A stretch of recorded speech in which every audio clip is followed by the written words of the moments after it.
평화롭던 시골 마을이 서서히 공포의 공간으로 변해가는 것을 상상해 본 적 있는가?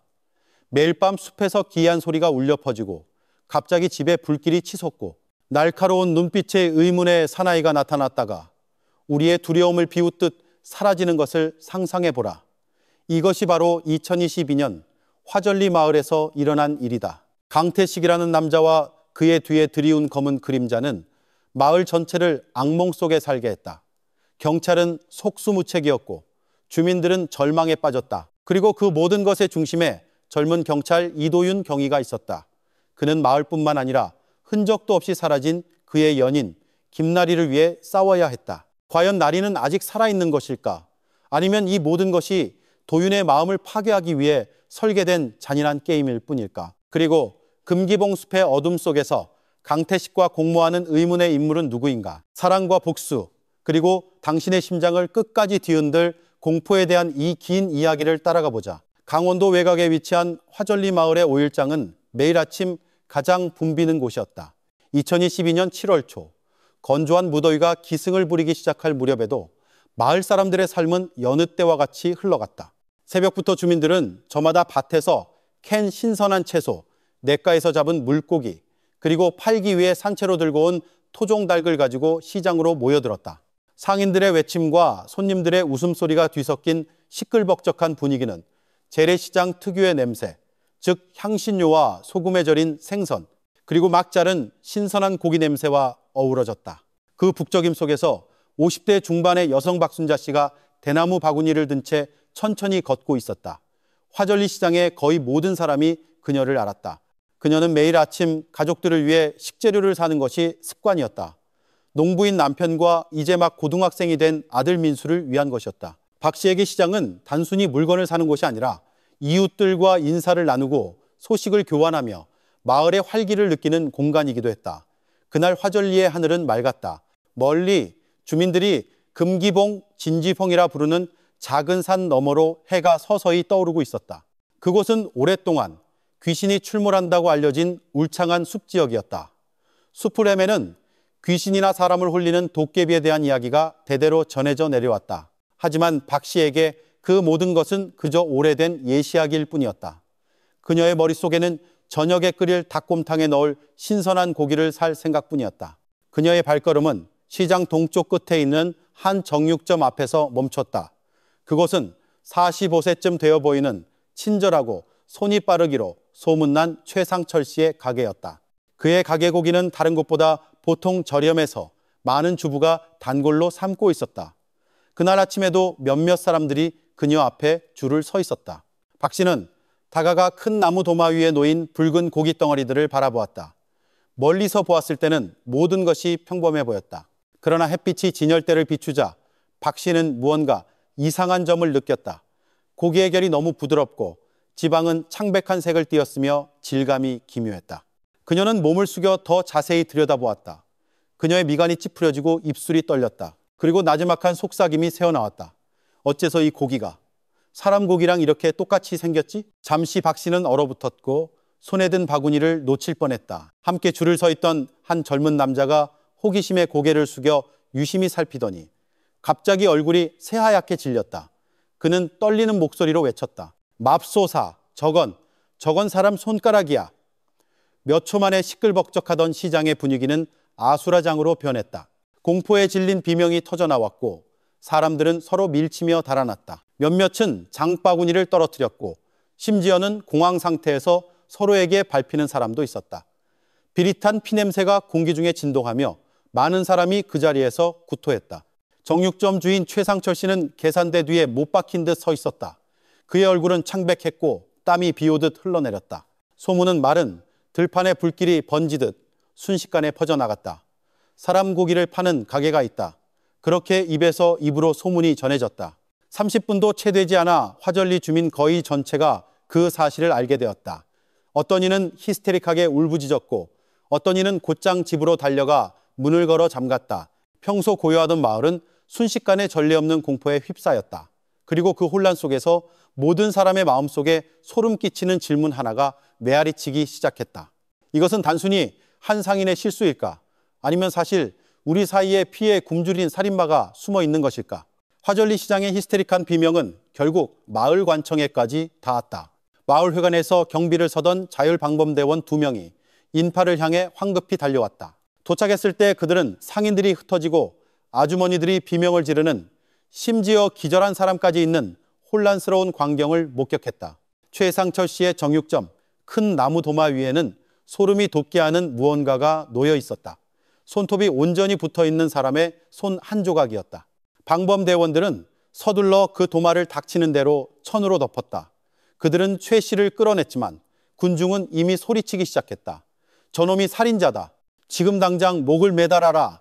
세상에, 우리 마을에 무슨 일이 일어난 거야.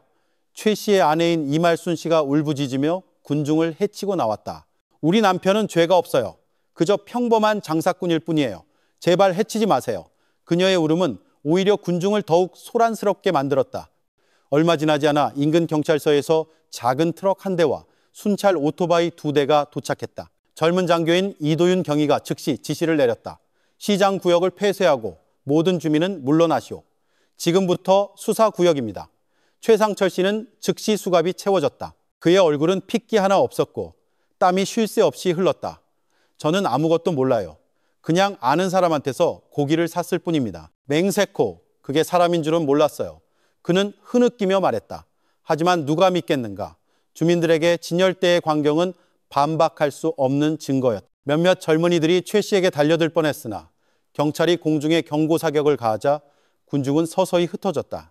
하지만 공포에 찬 속삭임은 계속해서 들려왔다. 그날 저녁, 그 소식은 화전리 전체로 퍼져나갔다.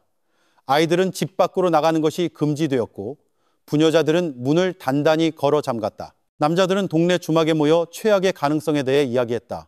이건 장기밀매 조직의 소행이야. 한 노인이 담배를 피우며 말했다. 아니, 이건 금기봉에 사는 귀신의 짓이야. 거기서 실종된 사람이 한두 명이 아니잖아. 다른 이가 반박했다. 지난달에 사라진 아영이네 딸. 어쩌면 그 아이가 희생된 걸지도 몰라. 한 아주머니가 창백한 얼굴로 속삭였다. 금기봉의 이름이 다시 한번 마을을 뒤덮었다. 오래전부터 그 산기슭의 숲은 미스터리로 가득 차 있다고 믿어졌다. 흔적도 없이 사라진 옛 군인들의 이야기, 깊은 밤에 들려오는 여인의 울음소리, 그리고 물론 사람을 홀려 돌아오지 못하게 하는 도깨비 신화까지. 이제 그 모든 예시이야기들이 다시 떠오르며 주민들의 공포를 증폭시켰다. 사건 후 첫날 밤, 화전리는 달라 보였다. 집집마다 늦게까지 불이 켜져 있었고 문은 굳게 잠겨 있었다. 멀리서 개 짖는 소리가 서로 메아리 쳤다. 박순자 씨는 밤새 한숨도 잘 수 없었다고 고백했다. 정육점에서의 그 손의 형상이 계속해서 머릿속을 맴돌았다. 최 씨의 집에서는 아들 민수가 방구석에 웅크리고 앉아 있었다. 그는 혼란스럽고 부끄러웠으며 동시에 두려웠다. 친구들이 분명 자신을 멀리할 것이다. 그는 아버지가 늦은 밤 시장 쪽에서 검은 자루를 들고 돌아오던 것을 본 기억이 났다. 그때는 그저 평범한 곡이라고 생각했다. 하지만 이제 그의 머릿속은 의심으로 가득 찼다. 아버지는 정말로 결백한 것일까? 경찰서 취조실에서 최 씨는 수갑을 찬 채 앉아 있었다. 이도윤 경위가 그를 날카롭게 쏘아보았다. 당신이 결백하다면 그 고기를 판 사람이 누군지 말하시오. 최 씨는 떨리는 목소리로 대답했다. 이름은 강태식입니다. 밤에 금기봉 숲가에 나타났어요. 멧돼지 고기라고 했습니다. 저는 집에 도착하기 전까지 자루를 열어본 적이 없어요. 정말 몰랐습니다. 그 이름에 도윤은 순간 멈칫했다. 강태식. 2년 전 그의 약혼녀나리가 바로 금기봉으로 가는 길목 근처에서 실종되었다. 그 사건은 미제로 남았다. 이제 그 이름을 듣자 마치 오래된 상처가 다시 터지는 것처럼 그의 심장이 세차게 뛰기 시작했다. 수사를 지휘하는 고참 박진우 경감이 작은 회의실로 들어왔다. 그는 무거운 목소리로 팀에게 말했다. 내일 아침 금기봉으로 간다. 진실의 흔적을 그곳에서 찾을 것이다. 하지만 명심해라. 그곳은 평범한 숲이 아니다. 주민들은 악령이 깃들어 있다고 믿고 있어. 우리는 무엇이든 마주할 준비를 해야 한다. 그날 밤 산 쪽에서 거센 바람이 불어왔다. 그 바람 소리는 마치 불가사의한 속삭임 같았다. 화전리 주민들은 각자의 집에서 불안에 떨며 마음속으로 기도했다. 그리고 짙어지는 공포 속에서 하나의 질문이 계속해서 맴돌았다. 강태식은 그저 평범한 인간일까? 아니면 그보다 더 끔찍한 존재일까? 화전리 시장에서 충격적인 발견이 있은 다음 날 아침, 마을의 공기는 무겁게 가라앉았다. 해는 막 솟아올랐지만 공기는 뼈를 애는 듯 차가웠다. 길거리에는 평소처럼 뛰어노는 아이들이 없었다. 아주머니들은 침울한 얼굴로 마당을 쓸었고 남자들은 그저 집 마루에 서서 불안한 눈으로 금기봉을 바라볼 뿐이었다. 경찰서 마당에는 작은 트럭 한 대가 주차되어 있었다. 완전 무장한 경찰 6명이 방탄조끼, 헤드랜턴을 착용하고 수색견과 함께 준비를 마쳤다. 이도윤 경위가 그들 앞에 서서 날카로운 눈빛으로 지도를 응시했다.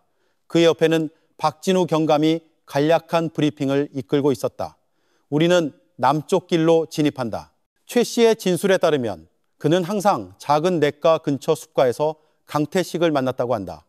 우리의 초점은 증거의 흔적이나 의심스러운 활동의 징후를 찾는 것이다. 경솔하게 행동하지 마라. 한 젊은 경찰관이 손을 들었다. 그의 목소리는 망설임으로 가득했다. 경감님, 주민들은 그 숲에 도깨비나 귀신이 있다고 하던데요. 저희도 그런 것들에 대해 조심해야 하지 않을까요? 박 경감은 부하를 깊이 응시했다. 우리는 경찰이다. 우리의 임무는 인간을 상대하는 것이다. 하지만 나는 공포가 총알보다 더 위험할 수 있다는 사실을 부정하지 않는다. 그러니 항상 경계를 늦추지 마라. 팀은 출발했다. 트럭은 금기봉 산기슭에서 멈췄고 그들은 걸어서 이동을 계속했다. 아침 햇살은 빽빽한 나무잎에 걸러져 분위기는 어둡고 습했다. 땅은 질퍽했고 걸을 때마다 나뭇가지 부러지는 소리가 들렸다. 젖은 흙냄새와 차가운 바람이 섞여 음산함을 더했다. 도윤은 수색견과 함께 선두에 섰다. 바람이 불 때마다 소름이 돋았다. 그는 2년 전 사라진 약혼녀의 얼굴을 떠올리며 두려움을 떨쳐내려 애썼다. 마음속으로 그는 다짐했다. 강태식이 정말 범인이라면 그가 저지른 모든 셔에 대한 대가를 치르게 하겠다. 거의 1km를 갔을 때 수색견이 갑자기 세차게 짖기 시작했다. 팀이 멈췄다. 도윤은 몸을 숙여 랜턴으로 땅을 비췄다. 마른 나무집 사이로 희미한 갈색 얼룩이 보였다. 그는 장갑 낀 손으로 살짝 만져보았다. 냄새가 코를 찔렀다. 분명 평범한 얼룩이 아니었다. 위치를 기록해 도윤이 조용히 말했다.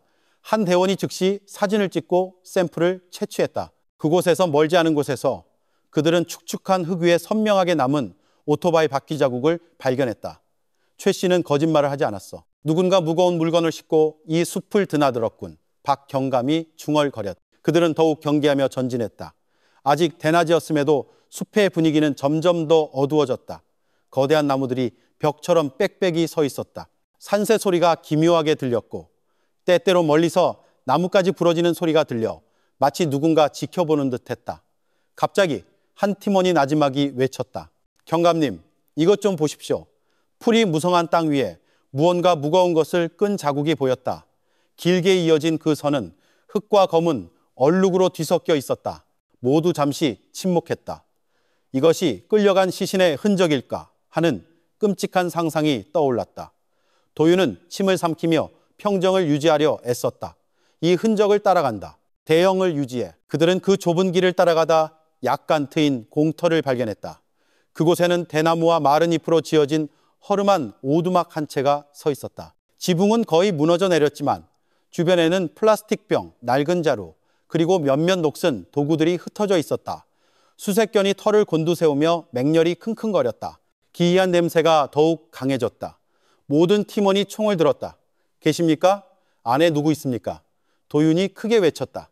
대답은 없었다. 오직 대나무 지붕을 스치는 바람 소리뿐이었다. 도윤이 신호를 보내자 2명의 대원이 다가가 낡은 대나무 문을 걷어찼다. 문이 세게 열리며 썩은 냄새가 즉시 터져 나왔다. 몇몇은 거의 구토할 뻔했다. 안의 분위기는 음산했다. 검은 얼룩이 묻은 녹슨 칼이 꽂혀 있는 작은 나무 탁자가 있었다. 구석에는 몇 개의 큰 자루가 놓여 있었는데 그중 하나는 찢어져 마른 핏자국이 묻은 여성의 옷 조각이 보였다. 박 경감은 주먹을 꽉 쥐었다. 맙소사, 여긴 단순한 은신처가 아니야. 도살장이다. 도윤은 다른 구석으로 걸어가 반쯤 젖은 낡은 수첩을 발견했다. 페이지는 알아보기 힘든 글씨로 가득 차 있었고 일부는 읽기 어려운 한자로 쓰여 있었다. 하지만 명확하게 쓰인 글씨도 있었다.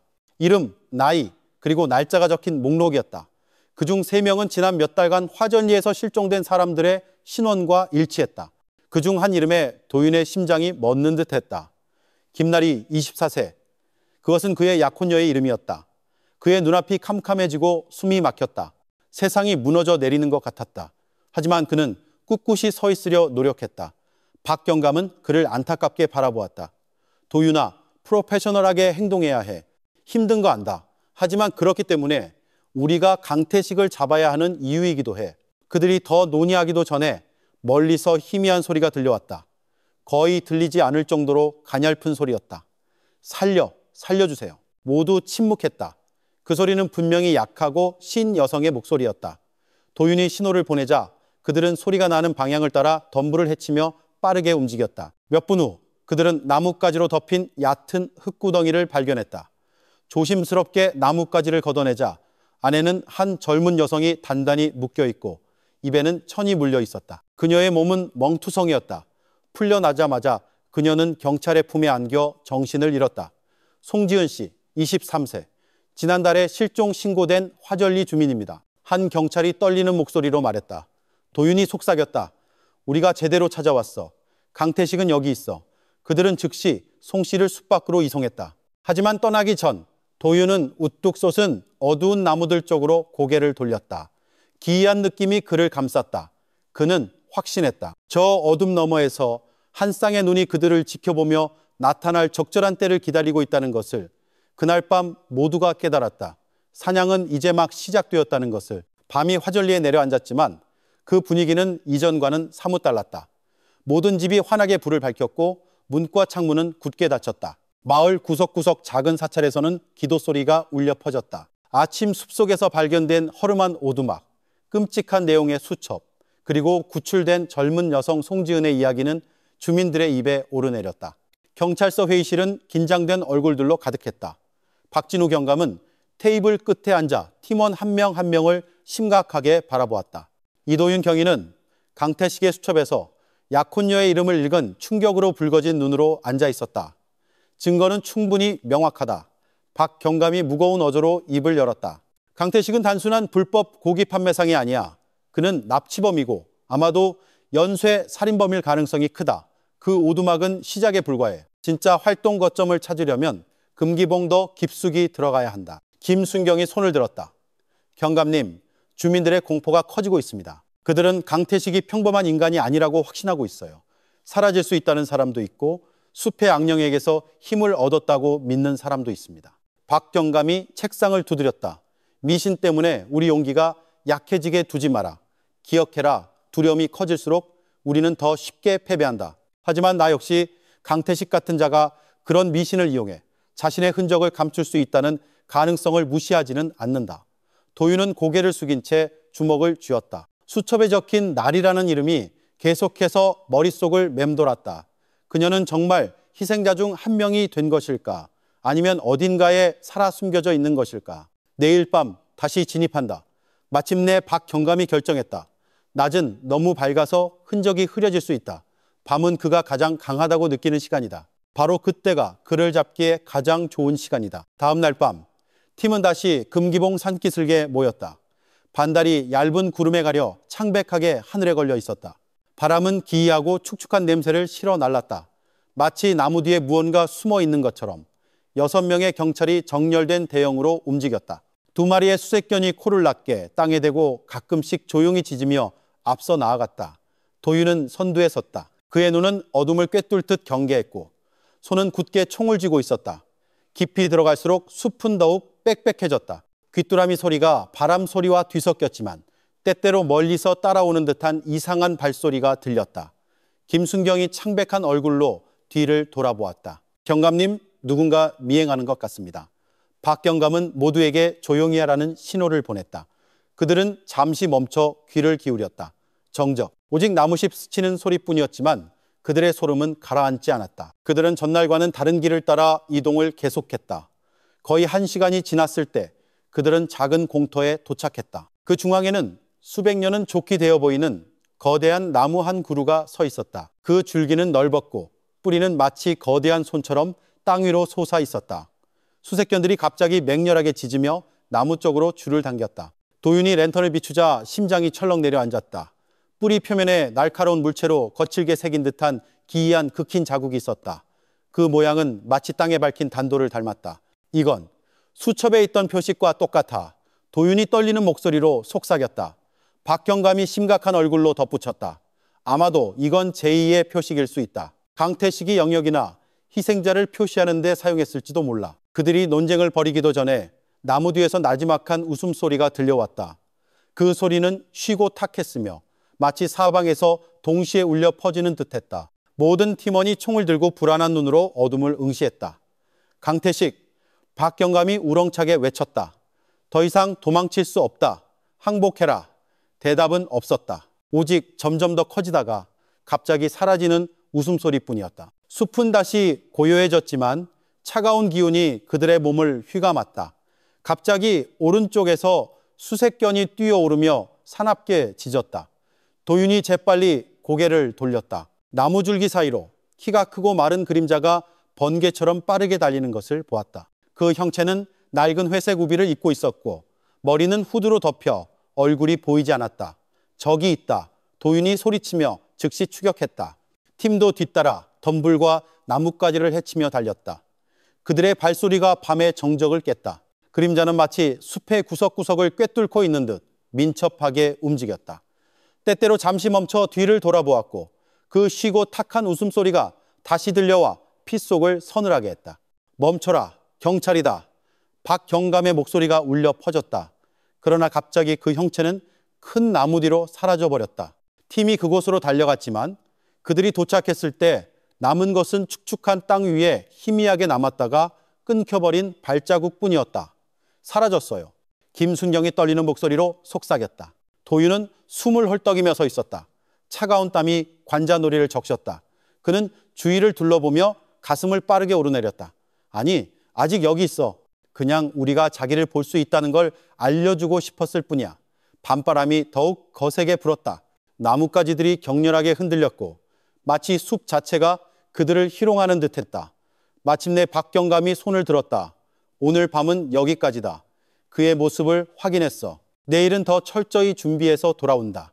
그의 영역에서 우리가 사냥감이 되어서는 안 돼. 팀은 조심스럽게 여전히 경계하며 후퇴했다.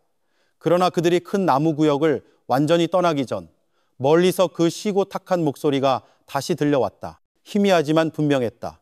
사냥은 이제 막 시작되었다. 모두가 공포에 질려 돌아보았지만 어둠은 그저 나무 그림자와 바람 소리만을 보여줄 뿐이었다. 도윤의 가슴속에서는 분노와 결의가 뒤섞였다. 그는 이것이 단순한 경찰의 임무가 아니라는 것을 알았다. 이것은 빛과 어둠 사이의 전쟁이었다. 금기봉에서 무엇이 기다리고 있을지 아무도 몰랐다. 하지만 한 가지는 확실했다. 강태식은 방금 자신의 모습을 드러냈고 그것은 시작에 불과했다는 것이다. 다음 날 아침 금기봉에 나타난 의문의 그림자에 대한 소식은 바람보다 빠르게 화전리 전체로 퍼져나갔다. 사람들은 주막에 모여 지난밤 경찰이 본 것에 대해 이야기했다. 어떤 이들은 강태식이 교활한 인간일 뿐이라고 확신했지만 더 많은 사람들은 그가 숲의 악령에게 영혼을 판 반인반수라고 믿었다. 시장의 상인들은 좌판을 열기를 꺼려했다. 무장한 경찰 앞에서도 대담하게 나타났는데 우리 같은 평범한 사람들 앞에서는 오죽하겠어. 한 아주머니가 아이를 집으로 끌고 가며 한탄했다. 아이들은 집 밖으로 나가는 것이 금지되었고 심지어 숲으로 가는 길은 죽창을 들고 경계하는 주민들에 의해 엄격하게 통제되었다. 하지만 그런 경계에도 불구하고 공포는 계속해서 스며들었다. 나뭇가지 부러지는 소리 하나에 사람들은 공포에 질려 돌아보았고 개 짖는 소리 하나하나가 불길한 징조로 여겨졌다.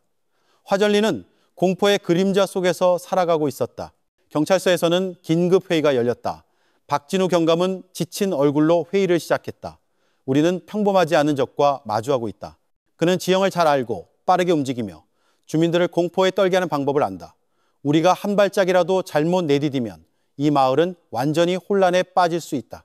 이도인 경위는 잠을 설쳐 붉어진 눈으로 똑바로 앉아 있었다. 강태식은 단순한 범죄자가 아닙니다. 그는 우리가 두려워하기를 원하고 우리가 그를 인간이 아니라고 믿게 만들고 싶어 합니다. 그게 그의 게임의 일부입니다. 하지만 우리가 그를 내버려 둘수록 그는 더 대담해질 겁니다. 김순경은 불안한 듯 고개를 끄덕였다. 경감님, 어젯밤에 저는 똑똑히 봤습니다. 그는 나무 뒤에서 마치 증발하듯 사라졌습니다. 정말로 그가 초자연적인 힘을 가졌다면 어떡합니까? 박경감은 김순경의 어깨를 두드렸다. 그가 정말로 사라질 수 있다면 그건 속임수가 있다는 뜻이다. 완전히 사라지는 인간은 없어. 우리의 임무는 그 속임수를 밝혀내는 것이다. 새로운 전략이 필요해. 그때 도윤이 제안했다. 덫을 놓아야 합니다. 그를 은신처 밖으로 끌어내야 합니다. 그는 자신이 이겼다고 느끼기 전까지 멈추지 않을 겁니다. 박경감은 잠시 생각하더니 고개를 끄덕였다. 좋아. 오늘 밤 숲 입구 몇 군데에 감시 지점을 설치한다. 미끼를 사용하자. 방 안은 갑자기 조용해졌다. 모든 시선이 스스로 미끼가 될 것을 예상한 듯한 도윤에게 향했다. 그는 깊은 숨을 내쉬었다. 제가 미끼가 되겠습니다. 그는 저에게 도전하고 싶어 합니다. 제가 그를 끌어낼 수 있습니다. 도윤아. 박경감은 거절하려 했지만 젊은 장교의 결의에 찬 눈빛에 마음을 돌렸다. 알겠다. 하지만 우리는 안전거리에서 감시할 것이다. 그가 나타나면 함께 잡는다. 경찰이 계획을 짜는 동안 마을에서는 강태식이 이미 더 대담해져 있었다. 그날 밤 몇몇 주민들은 집 문을 두드리는 소리를 들었다고 신고했다. 문을 열었을 때 밖에는 아무도 없었고 경찰이 큰 나무 뿌리에서 발견했던 것과 같은 기이한 상징이 그려진 종이 한 장만 덩그러니 놓여 있었다. 어떤 주민은 그 상징이 저주의 표시라고 생각했고 다른 주민은 그것이 악령과 결탁한 어둠의 조직의 상징이라고 믿었다. 시장에서 처음 사람의 손을 발견했던 박순자 씨의 집에서는 노크 소리가 3번 들렸다. 그녀는 문 뒤에 숨어 떨면서 기도를 외웠다. 마침내 용기를 내어 문을 열었을 때 그녀는 울타리에 무언가 걸려있는 것을 발견했다. 다리에 검은 천이 감긴 채 인형처럼 뻣뻣하게 굳은 검은 깃털의 달기였다. 그녀의 울음이 터져 나왔다. 하느님, 우리가 무슨 죄를 지었다고 이렇게 괴롭히시는 겁니까? 다음 날 주민들은 마을 회관으로 몰려들었다. 그들은 보호를 요구했다. 일부는 심지어 경찰을 비난했다. 경찰이 그를 잡지 못한다면 우리는 이 마을을 떠날 겁니다. 한 남자가 긴장된 얼굴로 외쳤다. 그 소란으로 경찰은 시간이 얼마 남지 않았음을 깨달았다. 박경감은 주민들 앞에 서서 진정시키려 애썼다. 진정하십시오, 여러분. 경찰은 가만히 있지 않습니다. 저희에게는 이미 계획이 있습니다. 믿어주십시오. 강태식은 잡힐 겁니다. 하지만 그의 말은 공포를 완전히 가라앉지 못했다. 두려움은 이미 뿌리 깊이 박혀 있었다. 많은 이들이 짐을 싸기 시작했고 이웃 마을로 잠시 피신할 작정이었다. 화전리는 폭풍을 기다리는 유령 도시 같았다. 밤이 되었다. 계획대로 경찰팀은 숲 입구 3군데에 감시 초소를 설치했다.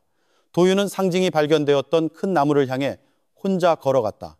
작은 손전등과 무전기만 지니고 있었다. 멀리서 동료들이 지켜보고 있다는 것을 알았지만 그럼에도 불구하고 외로움에 심장이 떨렸다. 그는 나무 아래에 서서 극힌 자국으로 가득한 뿌리를 응시했다. 밤바람이 설명하기 어려운 기이한 소리들을 실어날랐다. 갑자기 등 뒤에서 조용한 발소리가 들렸다. 도윤은 재빨리 돌아서 손전등을 비췄다. 아무도 없었다. 오직 덤불이 천천히 움직일 뿐이었다. 강태식. 그가 우렁차게 외쳤다. 날 원한다면 지금 나와. 숨지 마. 고요했다. 그러나 몇 초 후 그 시고 탁한 웃음소리가 다시 들려왔다. 더 가까이서 귀를 찌르듯이. 나무 뒤에서 키가 크고 마른 그림자가 나타났다. 낡은 회색 우비, 얼굴을 가린 후드. 그의 움직임은 느렸지만 어둠 속에서도 붉게 빛나는 그의 눈은 선명하게 보였다. 도윤은 숨을 참았다. 손가락은 방아쇠 위에 있었다. 바로 지금이야. 그가 속삭였다. 허리에 찬 무전기에서 박경감의 목소리가 들려왔다. 아직 쏘지 마. 더 가까이 오게 해. 덫으로 유인한다. 강태식은 몇 미터 앞에서 소리 없이 서서 그를 응시했다. 갑자기 그가 손을 들어 손전등 빛에 반짝이는 무언가를 보여주었다. 작은 펜던트가 달린 은목걸이였다. 도윤의 심장이 멎는 듯했다. 그것은 약혼녀 나리의 목걸이였다. 맙소사. 그의 목소리가 떨렸다. 강태식은 그 목걸이를 도윤 앞에 땅에 던지고는 이전처럼 번개처럼 빠르게 어둠 속으로 사라졌다. 추격해. 무전기를 통해 박경감이 소리쳤다. 도윤은 전력을 다해 달렸고 매복해 있던 팀도 뒤따랐다. 하지만 그 그림자는 다시 한번 나무들 사이로 사라져 축축한 땅 위에 희미한 흔적만을 남겼다. 도윤은 숨을 헐떡이며 무릎을 꿇고 이제 그의 손에 들린 목걸이를 주워 들었다. 눈물이 거의 떨어질 뻔했다. 나리, 아직 살아있는 거지? 내가 널 찾아낼게. 멀리서 쉬고 탁한 웃음소리가 다시 한번 숲 전체에 울려 퍼지며 그를 조롱하는 듯했다. 그 후 며칠 동안 화전리는 고요한 지옥으로 변했다. 주민들은 해가 지면 거의 집 밖으로 나오지 않았다. 보통 아이들의 놀이소리와 행상인들로 붐비던 마을길은 이제 텅 비어 대나무 집들 사이를 스치는 바람 소리만 들릴 뿐이었다. 하지만 강태식의 공포는 더욱 현실이 되었다. 덫이 실패한 첫날 밤 몇몇 집문에서 기이한 표식이 발견되었다. 큰 나무 뿌리에서 발견된 것과 같은 땅에 밝힌 단도 모양의 극힌 자국이었다. 또 어떤 주민은 집 주위를 맴도는 발소리를 들었지만 밖을 내다보면 흔들리는 나무 그림자뿐이었다. 박순자 씨는 심지어 한밤중 길끝에 멀리 서 있는 키 큰 형체를 보았다고 주장했다. 그가 자신의 집을 응시하고 있었고 그녀가 비명을 지르자 안개가 바람에 흩날리듯 사라졌다고 했다. 그 이야기가 퍼지면서 사람들은 강태식이 더 이상 인간이 아니라고 더욱 확신하게 되었다. 마을회관에서는 다시 긴급회의가 열렸다. 이번에는 촌장, 종교 지도자, 그리고 경찰이 함께했다. 긴장된 얼굴들이 방을 가득 채웠다. 하 촌장이 입을 열었다. 주민들은 더 이상 견딜 수 없습니다. 답을 요구하고 있습니다. 피난 가고 싶어하는 사람도 있고 대규모 야경을 조직하자는 사람도 있습니다. 하지만 이 상황이 계속되면 화전리는 텅 빌 겁니다. 한 나이 든 스님이 덧붙였다. 악마는 본디 공포를 퍼뜨리는 것을 좋아하지만 우리가 져서는 안 됩니다. 우리가 마주하는 것은 악령이 아니라 속임수를 쓰는 인간일 수 있습니다. 하지만 기도와 믿음은 여전히 중요합니다. 박 경감은 고개를 끄덕였다. 경찰은 계속 경계를 설 것입니다. 하지만 여러분께 거짓말은 하지 않겠습니다. 우리의 적은 교활합니다. 그는 우리를 두려워하게 만드는 방법을 압니다. 우리에게는 용기와 인내가 필요합니다. 하지만 도윤은 그저 침묵했다. 주머니에 넣어둔 은목걸이가 마치 1000개의 질문을 담고 있는 것처럼 무겁게 느껴졌다. 나리가 정말 아직 살아있다면 그녀는 지금 어디에 있는 것일까? 그리고 왜 강태식은 일부러 그 목걸이를 보여준 것일까? 단지 그의 마음을 고문하기 위한 게임일까? 그날 밤 도윤은 경찰서 마루에 홀로 앉아 별이 가득한 하늘을 바라보았다. 그의 기억은 나리를 마지막으로 보았던 순간으로 날아갔다. 그녀의 미소, 그녀의 목소리, 그리고 그가 지방 임무에서 돌아오면 결혼하자는 약속. 죄책감이 그의 마음을 덮쳤다. 내가 그녀를 더 잘 지켜줄 수만 있었다면. 김순경이 커피 2잔을 들고 다가왔다. 경위님, 너무 자책하지 마십시오. 우리 모두 나리 씨가 발견되길 바랍니다. 하지만 경위님이 계속 무너지면 강태식이 이기는 겁니다. 도윤은 커피를 받았지만 쓴웃음이 입가에 번졌다. 넌 이해 못해, 김순경. 매일 밤 숲에서 나를 부르는 그녀의 목소리가 들려. 그게 진짜인지 아니면 강태식이 만들어낸 환상인지 모르겠어. 김순경은 무슨 말을 해야 할지 몰라 고개를 숙였다. 정적은 귀뚜라미 소리만이 채웠다. 몇 밤이 지난 후 강태식의 공포는 더욱 대담해졌다. 한 주민의 염소우리가 무너져 있었고 안의 동물들은 마치 도둑 맞은 것처럼 흔적도 없이 사라졌다. 땅에는 사람의 발보다 더 긴 기이하고 큰 발자국만 남아 있었다.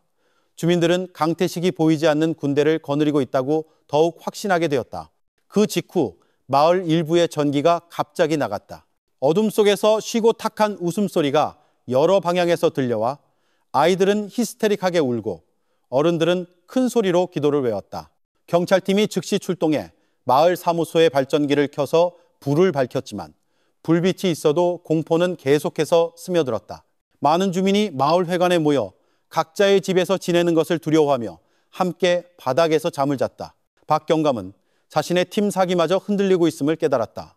2명의 젊은 경찰관은 보이지 않는 무언가와 마주할 수 없다며 전출을 요청했다. 김순경조차 점점 더 두려워하며 매일 밤 침대 끝에 회색 우비를 입은 형체가 서 있는 악몽을 꾼다고 고백했다. 오직 도윤만이 굳건히 버텼다. 잠 부족으로 얼굴은 창백했지만 그는 나타나는 모든 공포가 강태식의 주의를 돌리려는 수단일 뿐이라고 확신했다. 그는 일부러 우리를 공황 상태로 만들고 있습니다. 이 마을이 혼란스러울수록 그는 더 자유롭게 움직일 수 있습니다. 그가 내부 회의에서 단호하게 말했다. 박 경감은 그를 걱정스럽게 바라보았다. 도윤아, 네가 너무 감정적으로 치우칠까 봐 걱정이다. 우리에게는 용기뿐만 아니라 전략이 필요해. 하지만 우리가 계속 기다리기만 한다면. 나리는 이미, 도윤은 눈물을 참으며 이를 악물었다. 저는 가만히 앉아 있을 수 없습니다. 방은 침묵에 잠겼다. 모두가 그의 용기 뒤에 도윤이 자기 자신과 싸우고 있다는 것을 알았다. 다음 날 밤 도윤은 무모하게 숲가로 단독 순찰을 나섰다. 밤바람은 차갑게 불었고 반달은 구름 뒤에 숨어 있었다. 그는 작은 손전등 하나의 의지에 조용히 걸었다. 길 중간에 그는 갑자기 속삭임을 들었다. 나지막하지만 분명한 그의 이름을 부르는 여성의 목소리였다. 도윤아. 그는 멈췄다. 몸이 굳었다. 그 목소리는 나리의 목소리와 너무나 흡사했다. 그의 심장이 떨렸다. 나리, 거기 있어? 속삭임이 다시 들려왔다. 이번에는 숲 더 깊은 곳에서. 도윤은 망설이며 걸음을 옮겼지만 그리움이 두려움을 이겼다. 그는 덤불을 헤치며 계속 나아갔다. 마음 한구석에서는 그 목소리가 강태식이 만들어낸 환상일 수 있다는 것을 알았지만 그는 무시할 수 없었다. 그러나 그가 어두운 작은 공터에 도착했을 때 그 목소리는 사라졌다.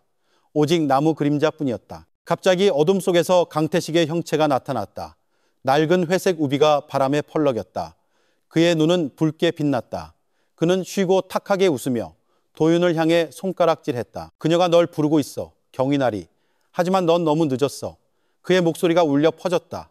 도윤은 총을 들었다. 손이 떨렸다. 나리는 어디에 있지? 말해. 강태식은 다시 웃기만 하더니 나무 사이로 달려가 사라졌다.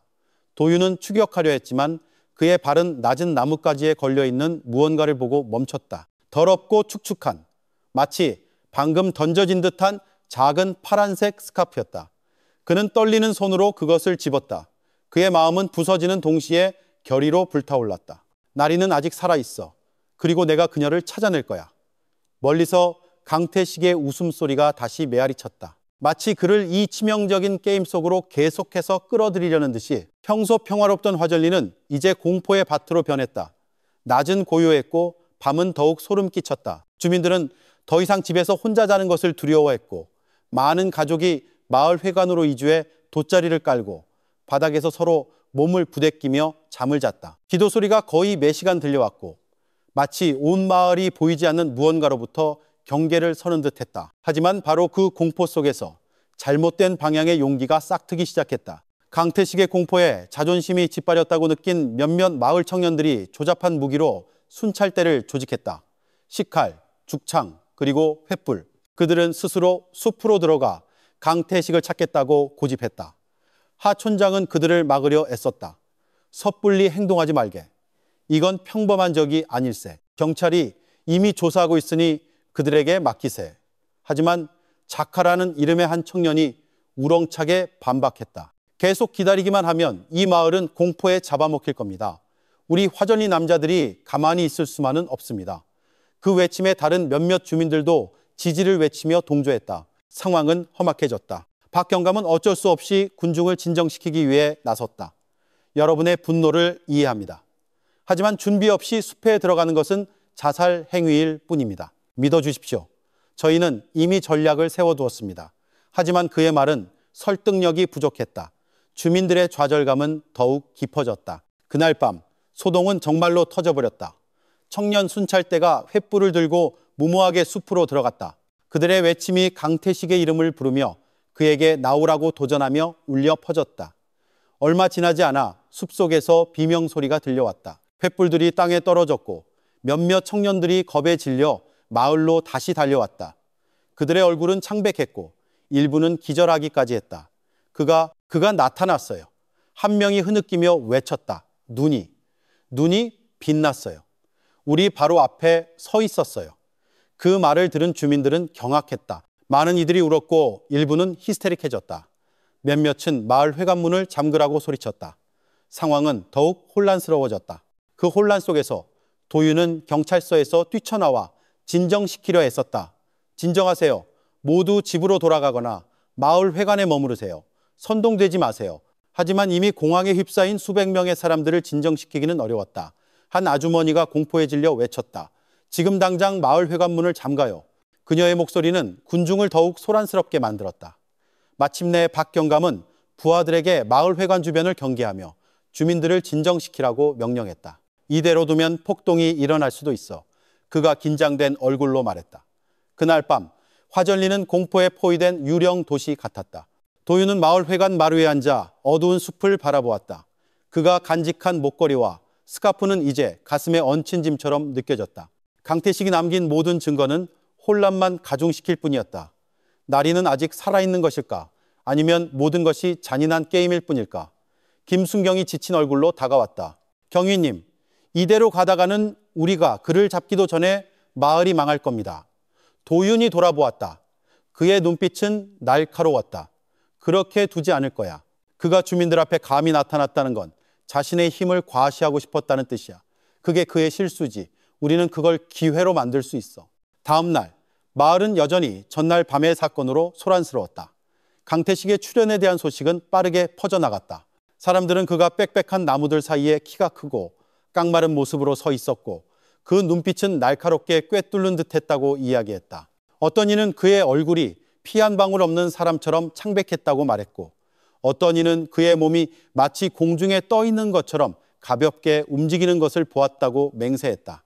경찰은 그것이 단지 그림자나 환상일 뿐이라고 말하며 진정시키려 했지만 주민들은 여전히 숲의 악마를 보았다고 확신했다. 상황은 한 농부가 옥수수밭에서 단도 상징을 발견하면서 더욱 어려워졌다. 그것은 나무줄기에 선명하게 새겨져 있었다. 그는 공포에 질려 비명을 지르며 다시는 그 밭을 갈지 않겠다고 맹세했다. 서서히 마을의 경제활동은 마비되었다. 시장은 텅 비었고 밭은 버려졌으며 화전리로 향하는 길은 외지인들의 발길이 뜸해졌다. 박 경감은 경찰서에 팀을 소집했다. 방 안의 분위기는 암울했다. 우리는 거의 주민들의 신뢰를 잃어가고 있다. 그들이 우리가 무능하다고 확신하면 그들 스스로 행동에 나설 수 있어.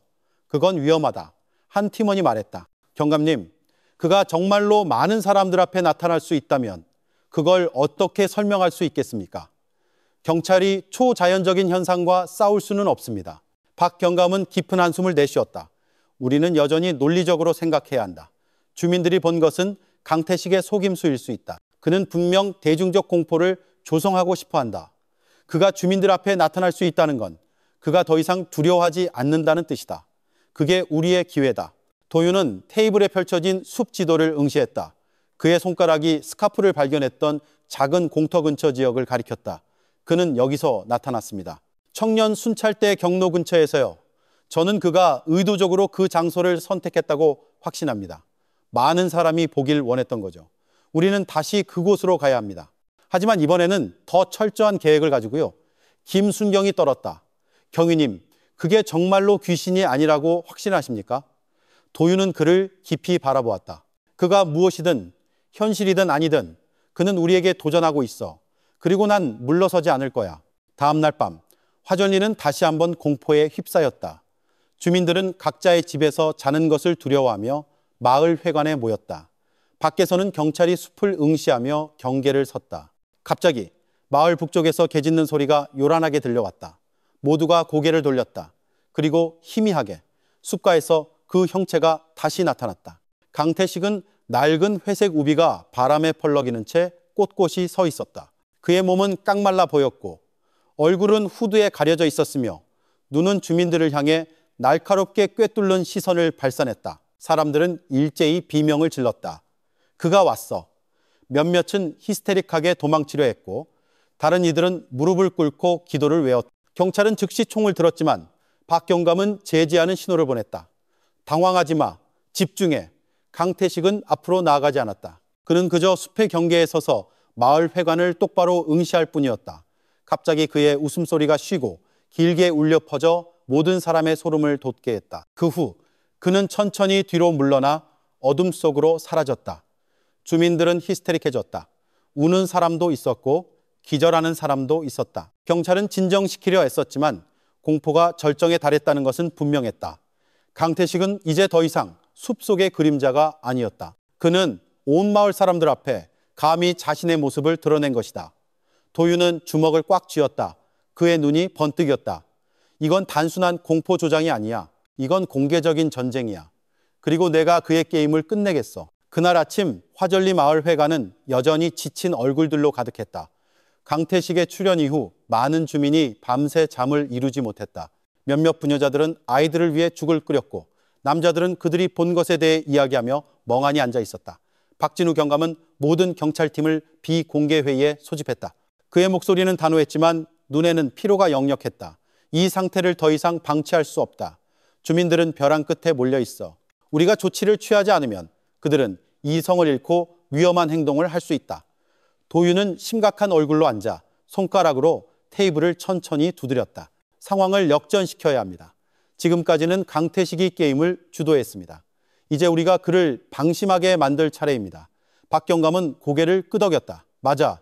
오늘 밤부터 숲 출입구를 봉쇄한다. 무장 경찰을 배치해 몇 개의 경비 초소를 세울 것이다.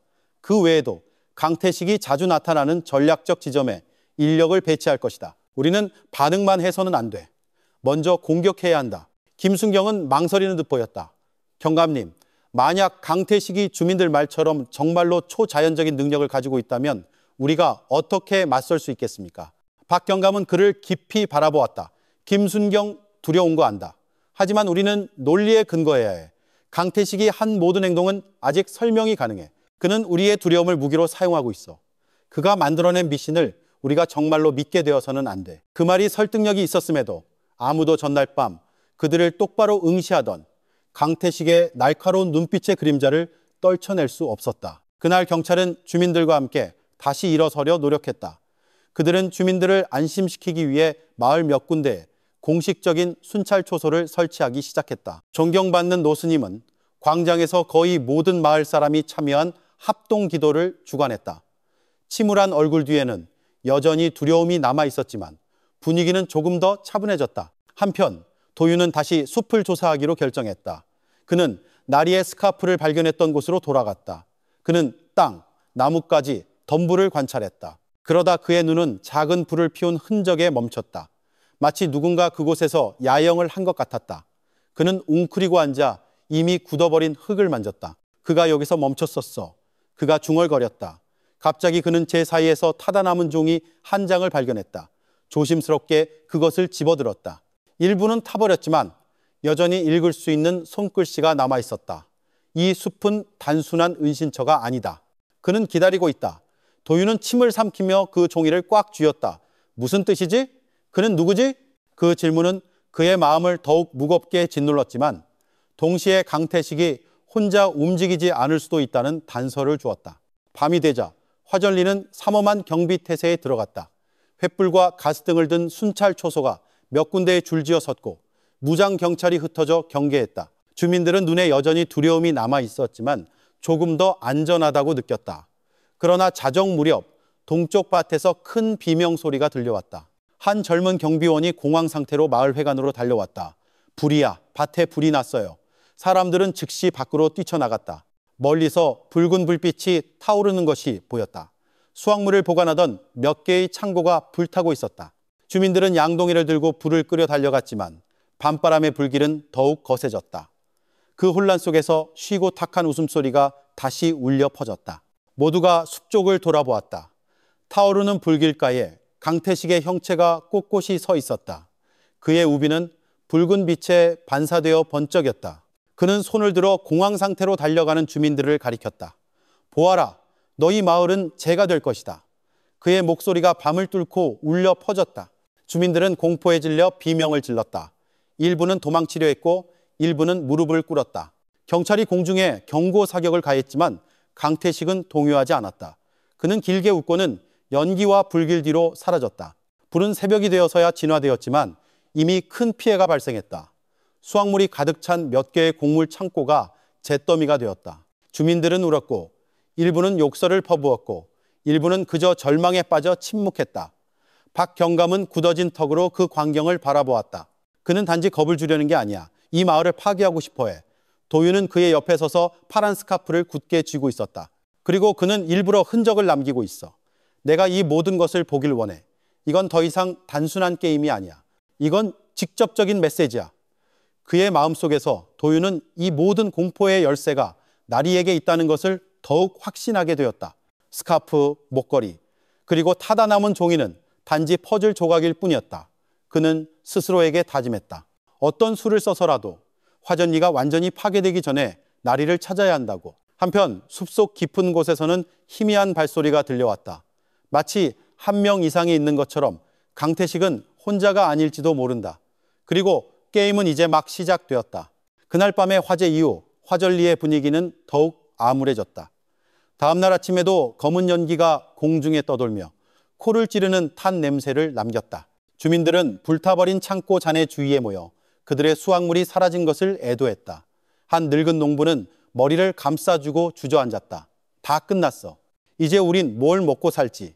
하촌장은 그들을 진정시키려 애썼지만 그의 목소리마저 절망적으로 들렸다. 우리는 아직 버틸 수 있습니다. 서로 도우면. 하지만 그의 말은 흐려졌다. 그 역시 마을의 식량 비축량이 이제 거의 바닥났다는 것을 알았기 때문이다. 경찰서에서는 긴장이 최고조에 달했다. 박 경감은 침울한 얼굴로 앉아 있었고 그의 부하 몇몇은 인내심을 잃기 시작했다. 경감님, 이건 미친 짓입니다. 한 젊은 경찰관이 큰 소리로 말했다. 우리는 평범한 범죄자를 상대하는 게 아닙니다. 그는 마음대로 나타났다 사라질 수 있어요. 주민들은 이미 그를 악마라고 믿고 있고 솔직히 저도 그렇게 믿기 시작했습니다. 우리는 철수하고 외부의 지원을 요청해야 합니다. 다른 이가 반박했다. 이대로 있다가는 우리가 위험합니다. 이 마을은 이미 망가졌어요. 우리가 버틸 이유가 뭡니까? 방안이 소란스러워졌다. 박 경감이 모든 이가 잠잠해질 때까지 책상을 세게 내리쳤다. 그만, 너희들이 두려워하는 거 안다. 나도 두렵다. 하지만 우리가 지금 철수하면 누가 주민들을 보호하지? 강태식이 화전리 전체를 장악할 거다. 우리의 맹세를 기억해라. 우리는 경찰이다. 우리가 아니면 누가 하겠나. 다시 침묵이 방을 감쌌지만 부대의 사기가 꺾였다는 것은 분명했다. 도윤이 일어서서 동료들을 번뜩이는 눈으로 바라보았다. 철수하고 싶으면 그렇게 막지 않겠다. 하지만 나는 가지 않을 거야. 나는 저 자가 잡히거나 내가 죽을 때까지 버틸 거다. 그 말에 모두가 침묵했다.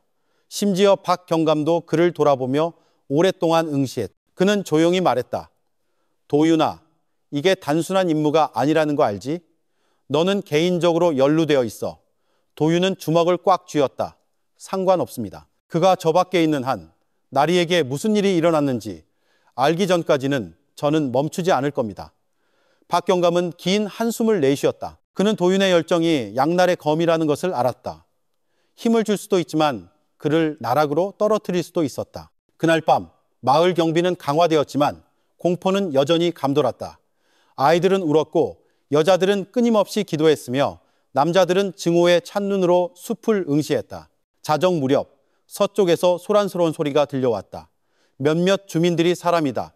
밭에 사람이 있어 라고 외치며 마을 회관으로 달려왔다. 경찰이 즉시 움직였다. 도윤은 다른 2명의 대원과 함께 그 방향으로 달려갔다. 달빛 아래 그들은 몇몇 형체가 옥수수밭 사이를 빠르게 움직이는 것을 보았다. 도윤이 총을 들었다. 멈춰, 그가 외쳤다. 하지만 그림자는 숲을 향해 달렸다. 경찰이 추격했지만 사라지기 전에 뚜렷하게 보인 것은 단 하나의 형체뿐이었다. 회색 우비를 입은 깡마른 몸, 강태식. 하지만 도윤을 놀라게 한 것은 분명히 들리는 다른 발소리들이었다. 1명 이상이 있었다. 그는 잠시 멈춰 귀를 기울였다. 그리고 그 소리들 사이에서 그의 피를 얼어붙게 하는 무언가를 들었다. 도움을 청하는 듯한 나지막한 여성의 목소리. 나리, 도윤이 속삭였다. 그의 눈이 커졌다. 그는 덤불을 헤치며 더욱 빠르게 달렸다. 그러나 숲속 작은 냇가에 도착했을 때 모든 소리는 사라졌다. 오직 졸졸 흐르는 물소리와 밤새 소리뿐이었다. 그는 숨을 헐떡이며 서서 흔적을 찾으려 애썼다. 그러다 그의 눈은 냇가 나무뿌리에 걸려있는 무언가를 발견했다. 끝에 작은 꽃 자수가 놓인 흰 천 조각이었다. 도윤은 떨리는 손으로 그것을 집었다. 그는 그 천을 알아보았다. 그것은 나리의 것이었다. 그가 작은 선물로 주었던 손수건. 그의 눈물이 거의 떨어질 뻔했다. 그녀는 아직 살아있어. 여기 있어. 그는 그 천을 가지고 마을로 돌아왔다. 박경감은 그것을 보고 미간을 찌푸렸다. 그게 뭔가 도윤이 손수건을 보여주었다. 이건 나리의 것입니다. 저는 그녀가 아직 살아있다고 확신합니다. 경감님. 강태식은 혼자가 아닙니다. 그녀를 붙잡고 있는 다른 사람이 있습니다. 박경감은 오랫동안 침묵했다. 그의 얼굴에는 의심과 동시에 걱정이 드러났다. 그게 사실이라면 상황은 우리가 생각했던 것보다 더 복잡하다. 강태식은 단지 도구일 뿐이고 이 모든 것 뒤에 다른 배우가 있을 수 있어. 그 말에 도윤의 소름이 돋았다. 만약 정말 다른 세력이 있다면 누가 감히 강태식과 공모할 만큼 대담하고 잔인할까? 그리고 그들의 목적은 무엇일까? 밤은 깊어지고 마을 회관에서 주민들은 마침내 지쳐 잠들었다. 그러나 숲속에서는 희미한 발소리가 들려왔다. 두 개의 그림자가 나란히 서서 멀리서 마을을 관찰하고 있었다. 하나는 우비를 입은 강태식이었다. 다른 하나는 더 작고 머리에 천을 두른 형체였다. 그가 의심하기 시작했어. 그 목소리는 나지막했지만 차가웠다. 강태식은 짧게 웃었다. 내버려둬. 그가 더 깊이 파고들수록 그는 덫에 더 깊이 빠질 테니까. 그 형체는 그저 침묵했다. 그의 눈이 어둠 속에서 번뜩였다. 비밀은 더욱 깊어지고 도윤은 이제 막 그 표면에 닿았을 뿐이었다. 나리의 손수건을 발견한 후 며칠 동안 도윤은 더욱 불안해졌다. 그는 거의 잠을 자지 못했고 눈은 충혈되었으며 얼굴은 창백했다. 매일 밤 그는 마을 회관 마루에 앉아 마치 어둠 속에서 나리의 형체가 나타나기를 바라는 듯 숲을 응시했다. 그러나 긴장은 경찰 내부에서 더욱 고조되었다. 그들이 사용하는 임시 사무실에서 몇몇 대원들이 소란을 피우기 시작했다. 경감님, 이건 너무 미친 짓입니다. 한 젊은 경찰관이 떨리는 목소리로 말했다. 강태식은 평범한 방법으로는 쫓을 수 없습니다. 우리는 이미 통제력을 잃었습니다. 마을은 불탔고 주민들은 공황 상태인데 우리는 그저 무력하게 경계만 서고 있습니다. 우리가 버티는 이유가 뭡니까?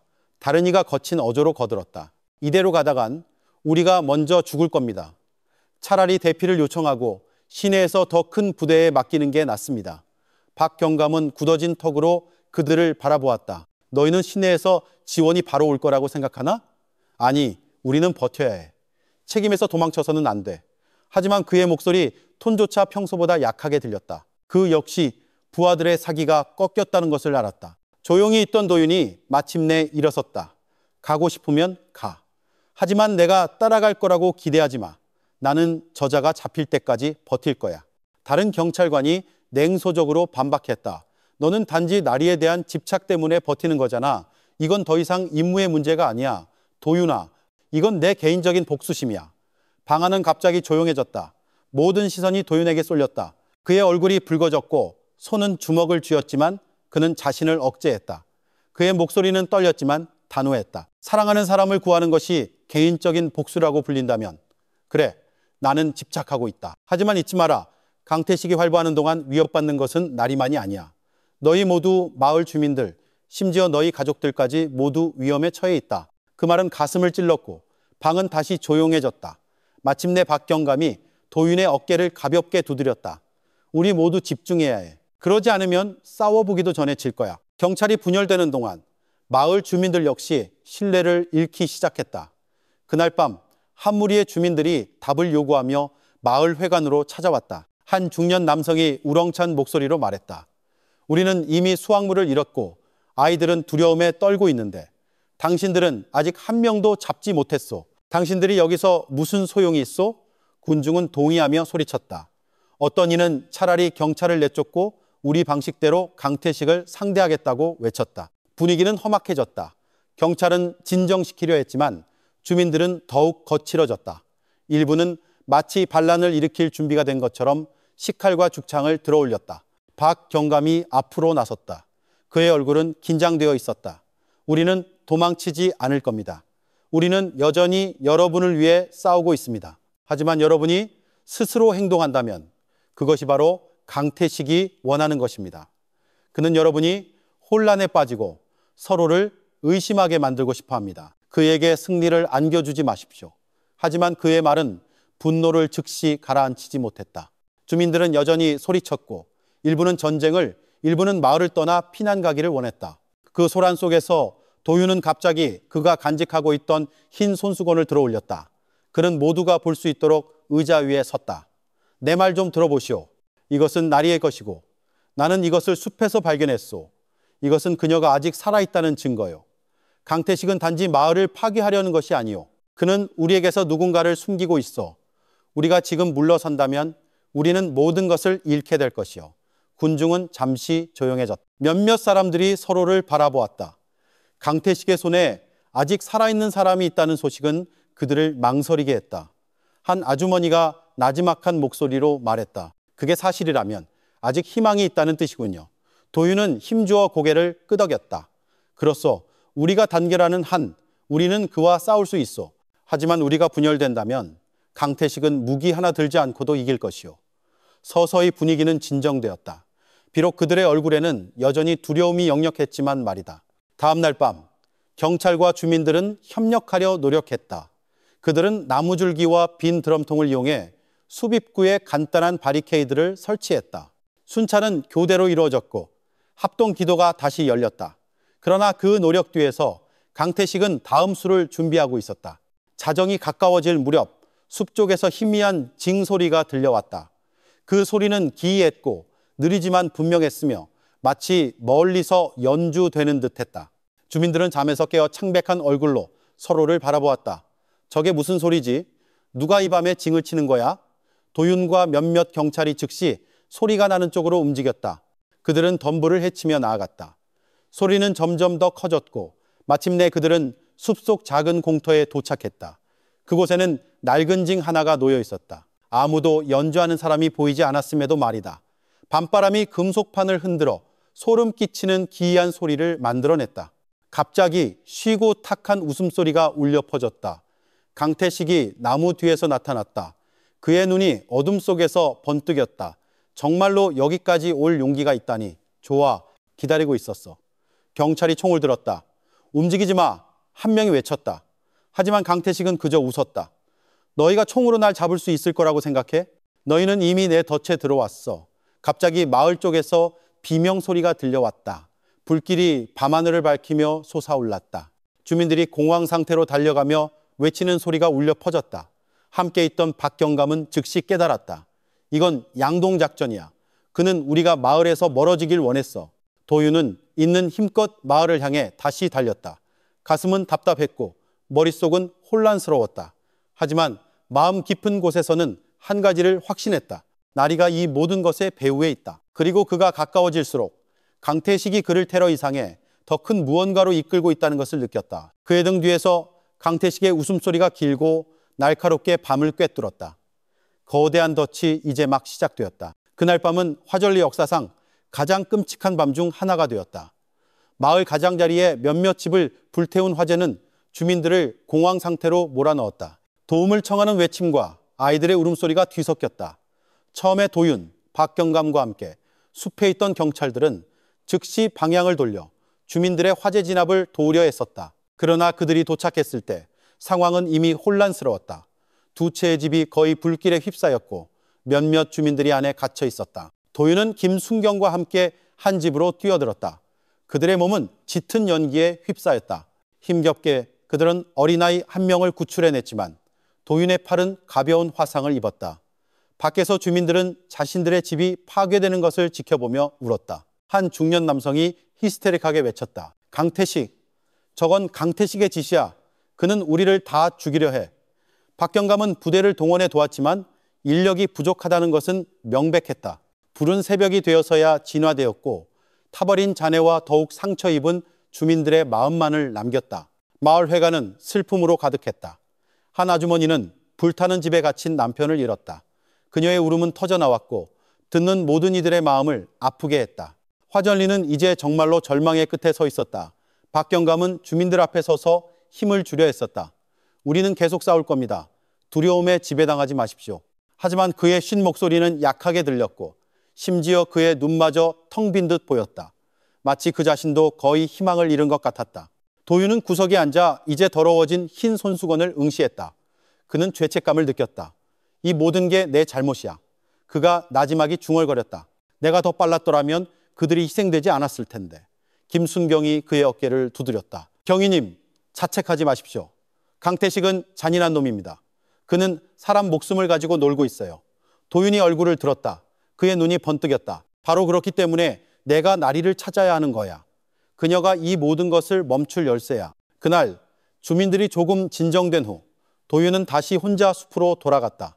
그는 자신의 직감을 따라 인적이 드문 오솔길을 걸었다. 그의 발걸음은 빽빽한 대나무 숲 뒤에 숨겨진 낡은 오두막을 발견했을 때 멈췄다. 오두막의 문은 녹슨 쇠사슬로 단단히 잠겨 있었다. 도윤은 다가가 안에서 들려오는 소리에 귀를 기울였다. 희미하게 마치 누군가 신호를 보내려는 듯한 조용한 노크 소리가 들려왔다.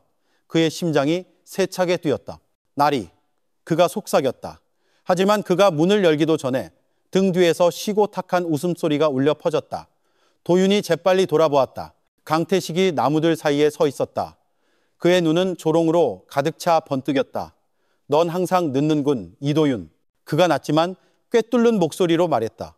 넌 그녀를 찾고 있지만 넌 단지 그림자만 발견할 뿐이야. 도윤이 총을 겨누었다. 나리는 어디에 있지? 말해. 강태식은 짧게 웃었다. 정말로 알고 싶다면 이 게임을 끝까지 따라와. 그러면 누가 진짜 열쇠를 쥐고 있는지 보게 될 거다. 도윤이 움직이기도 전에 강태식은 어둠 속으로 물러나 사라져버렸다. 오두막도 갑자기 조용해졌다. 안에서 들려오던 노크 소리도 마치 아무도 없었던 것처럼 사라졌다. 격앙된 마음으로 도윤은 마을로 돌아왔다. 그는 박경감에게 발견한 것을 보고했다. 숲에서 잠긴 오두막을 발견했습니다. 나리가 그 안에 있다고 확신합니다. 박경감은 미간을 찌푸렸다. 아니면 그저 또 다른 덫일 수도 있어. 강태식은 항상 널 유인하는 방법을 알고 있잖아. 도윤은 지휘관의 눈을 똑바로 바라보았다. 그게 덫이라면 저는 그 안으로 들어갈 겁니다. 상관없습니다. 제가 물러설 때마다 더 많은 사람이 희생됩니다. 박경감은 고개를 숙이고 오랫동안 침묵했다. 그는 더 이상 도윤을 막을 수 없다는 것을 알았다. 다음 날 밤 화전리는 다시 버티려 했었다. 주민들은 마을회관에서 서로 몸을 부대끼며 잠을 잤고 경찰은 사기가 떨어졌음에도 경계를 섰다. 한밤중 밭 쪽에서 딱딱이 소리가 요란하게 들려왔다. 경찰이 그곳으로 달려갔을 때 수십 개의 옥수수 줄기가 뽑혀 거대한 단도 상징을 이루고 있는 것을 발견했다. 그것을 본 주민들은 공포에 질려 비명을 질렀다. 저건 죽음의 표식이야. 한 할머니가 울면서 외쳤다. 모두가 그 상징에 정신이 팔려 있을 때 도윤은 밭 근처 땅에서 무언가를 다시 발견했다. 먼지가 묻은 작은 분홍색 리본 한 가닥. 그는 떨리는 마음으로 그것을 집었다. 그는 그 리본을 알아보았다. 나리가 평소 머리를 묶을 때 사용하던 리본이었다. 도윤은 리본을 꽉 쥐었다. 그녀는 정말로 아직 살아있어. 이 근처에 있어. 하지만 그의 마음속에서 그는 한 가지를 더 알았다. 그가 더 많은 단서를 찾을수록 강태식이 그를 특정 방향으로 이끌고 있다는 것이 더욱 분명해졌다. 그것이 나리에게로 향하는 길이든 아니면 치명적인 덫으로 향하는 길이든 말이다. 멀리서 어두운 숲 뒤편에서 강태식은 두건을 쓴 의문의 형체와 함께 서 있었다. 둘은 서서히 파괴되어가는 마을을 바라보았다. 그가 거의 진실에 다다랐어. 그 형체가 차가운 목소리로 말했다. 강태식은 비틀린 미소를 지었다. 그리고 그가 그것을 발견하는 순간 모든 것이 끝날 거야. 그뿐만 아니라 이 마을 전체에게도 말이지. 화전리의 나날은 점점 더 길고 무겁게 느껴졌다. 평소 부지런히 밭으로 향하던 주민들은 이제 마을 회관에 더 많이 머물렀다. 아이들은 웃음을 잃었고 부모들은 희망을 잃었다. 그 암울한 분위기는 퍼져나가는 헛소문들로 더욱 악화되었다. 어떤 이는 강태식이 동물로 변신할 수 있다고 말했고 어떤 이는 마을이 저주에 걸렸다고 믿었다. 경찰은 질서를 유지하려 애썼지만 그들 스스로도 거의 절망 상태였다. 그들 중 몇몇은 이미 화전리에서 전출을 요청했다.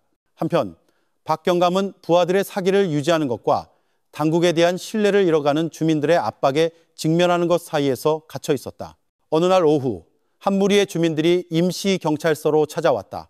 굳은 얼굴의 한 남자가 앞으로 나섰다. 이제 됐소. 우리는 논밭과 집, 심지어 가족까지 잃었소.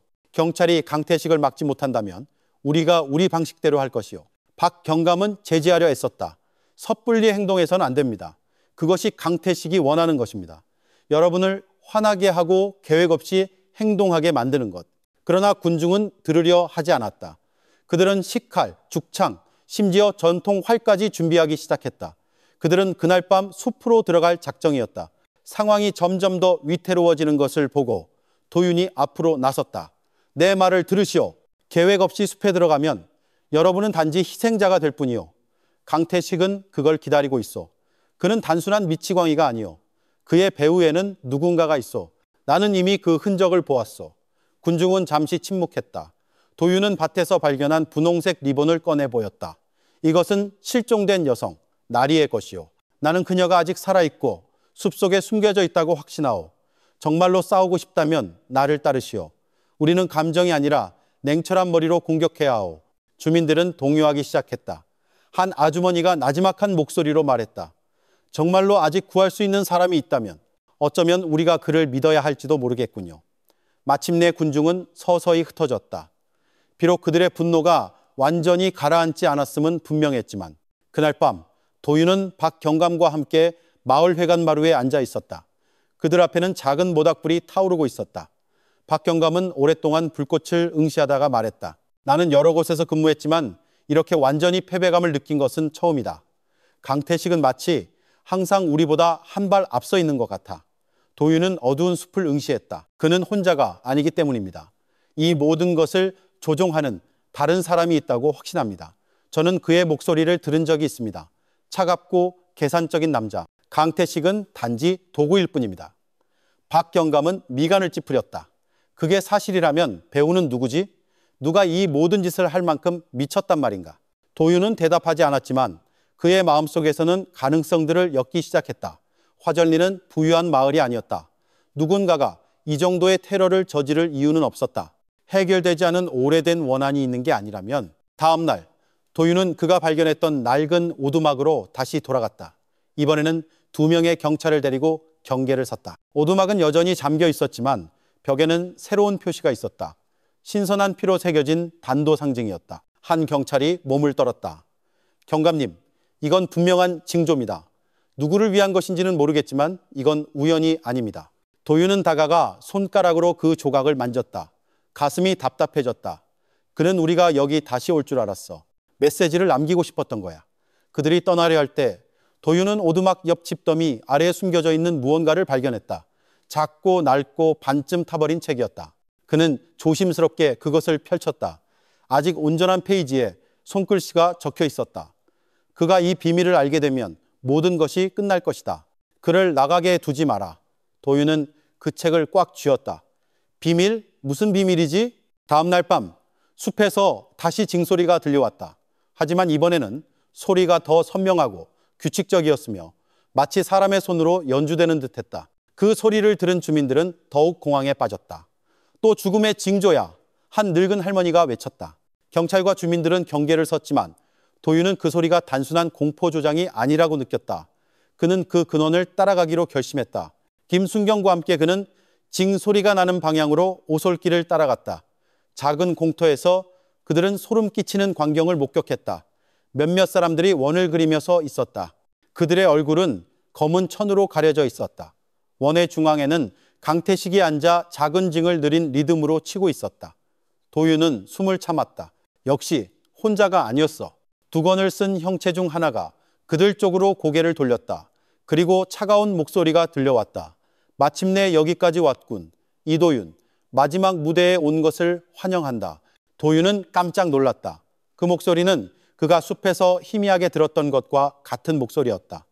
두건을 쓴 남자가 이 모든 것의 배후임이 분명했다. 하지만 그가 발을 내딛기도 전에 징이 세차게 울렸고 즉시 마을 쪽에서 주민들의 비명 소리가 들려왔다.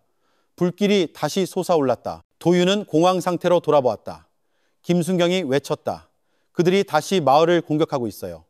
강태식은 일어서서 비틀린 미소를 지으며 도윤을 응시했다. 마을을 구하겠나? 아니면 나리를 찾겠나? 선택은 네 손에 달렸다. 도윤은 침묵했다. 가슴이 답답했다. 그는 어떤 선택을 하든 희생될 생명이 있다는 것을 알았다.